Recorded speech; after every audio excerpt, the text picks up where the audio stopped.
Құрметті қазақ елі, соңғы күндердегі оқиғалар баршамызға мәлім.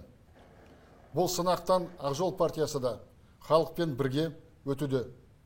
4 қаңтарда барлық облыстық және қалалық филиалдармен онлайн конференция өткізіп, әріптестерімізге көпшілікті сабырлыққа, көтерілген проблемаларды бейбіт жолымен шешуге, тәртіп бұзбауға шақыруды, мемлекеттік органдарға көмек көрсетуді тапсырдық. Кейінгі күндері интернет болмаса да, әр аймақта филиалымыздың төрағаларымен байланыста отырып, ортақ жұмысымызды үйлестіруге тырыстық. Кемедегінің жаны бір. Ақ Жол партиясының мүшелері осы тағдыр шешуші күндерде ауыртпашылықты елмен бірге көтеріп жатыр.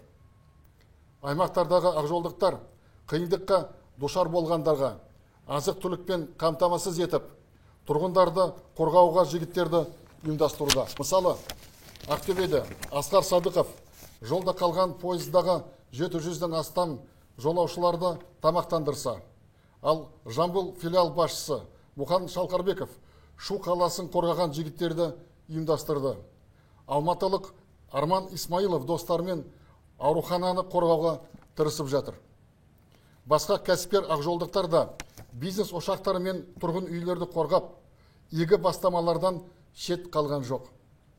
Мәжілістегі ақжолдықтар бірінші күннен бастап террористер ойран салған Алматыға баруға әрекет жасады.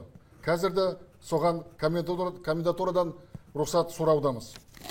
Өкінішке орай, осы ауыр күндерде бірнеше ел қорғаған полиция мен әскери қызметкерлер құрбан болды. Партиямыздың миллионға жуық сайлаушылары атынан осы батырлардың туған туыстарына ауыр сезіммен көңіл айтамыз. Бүкіл елімізге, ең алдымен құқық қорғау қызметкерлеріне осы сынақта көрсеткен ерлігі мен қайсарлығы үшін біздің шексіз алғысымызды білдіргім келеді. Президенті мәлімдемесі бойынша төңкеріс әрекеттері әлі аяқталған жоқ.